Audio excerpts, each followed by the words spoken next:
Good morning. आज सकाळु सकाळु मु एठी चुली पाखरे बसिकी मो पाई मैगी बनाउथिली। एबे जेहेतु गरम दिन स्टार्ट हो गलानी, गरम बहुत होउची चुली रे रोसई कला बेलकु। छाड़ंतु से कथा, मु एठी मैगी खाई नैथिली। मैगी एते लंबा थिला जे मो पाटरे जमा जागा होनथिला।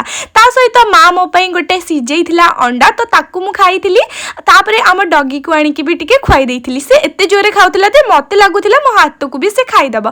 तापरे मु पीथिली बहुत सारा पानी। मु एते अलसुआ जे पानी पीबा कम कर दउची बोली मो बॉडी पूरा डिहाइड्रेटेड हो जाउची। छाड़ंतु से कथा, आसंतु टिके कोली सुखाई दबा खरा रे।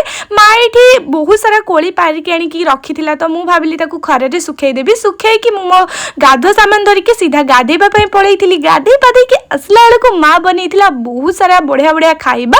ता सहित रुटी मु खाई नैथिली। खाई सारिबा परे मते आसी जाइथिला बहुत जोरे निद। तो मु चलिली सोइबा पई। आपण माने भी जदी खाई सारिचंती जांतु सोई पड़िबे। आज पे एतिकी, पुणी देखा नेक्स्ट।